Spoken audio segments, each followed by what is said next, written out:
Rahab studied the distant plain of Jericho from her window in the city wall, her heart stirring with fear and excitement.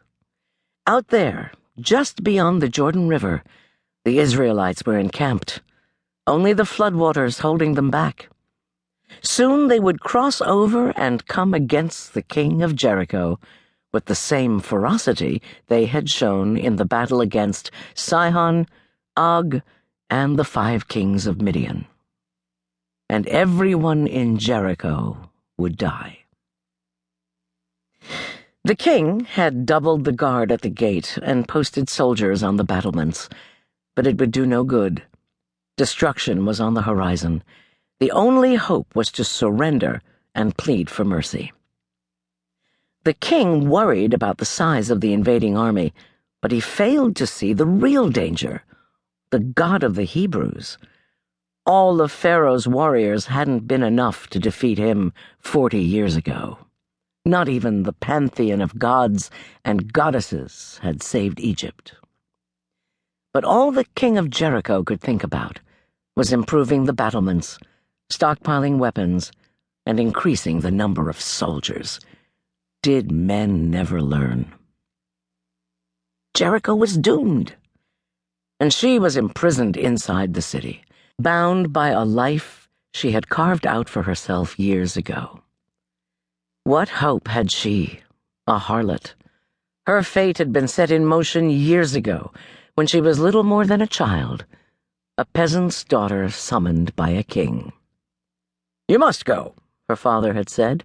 "As long as you live in the palace and please him, I shall prosper. He's arranging marriages for your sisters. And if you refuse, he will have you nonetheless, killing me to remove any obstacles. Think of the honor he bestows upon you. He chooses only the most beautiful girls, Rahab." An honor? And will he marry me, father? Her father couldn't look into her eyes. She knew the answer. The king had several wives, all of whom he had married for political advantages. She had nothing a king needed, merely a body he wanted to use. Even then, young as she had been, she knew that lust burned hot, but eventually turned to ashes. In a week, a month, a year perhaps, the king would tire of her and send her home wearing a beautiful Babylonian robe and a few pieces of gold jewelry her father would confiscate and sell for his own profit. "When I return, will you allow me to sell dates and pomegranates in the marketplace again, father? Or will I end up like so many others, selling my body for a loaf of bread?" He had covered his face and wept. She'd hated him for taking advantage of her ruin, hated him for making excuses, hated him for telling her she would be better off in the king's palace than in the grove hut where he and her mother and brothers and sisters lived. She hated him because he had no power to save her.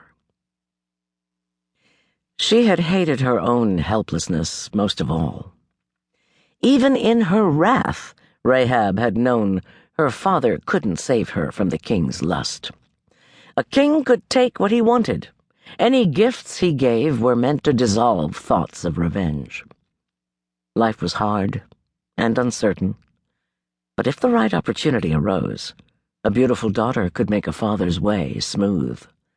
Tax exemptions, land use, an elevated position in the court. The king was generous when it served him, but usually his generosity lasted only as long as his lust. Rahab rested her arms on the window, gazing out. She remembered setting foot in the palace that first day, vowing not to end up as a discarded sandal. She intended to find a way to take advantage of her wretched situation and the man who used her. She'd hidden her fury and revulsion, pretending to enjoy the king's embrace. Every moment in his company, her mind was crouched like a lioness, studying its prey, watching, waiting for his weakness to show. And she found it soon enough.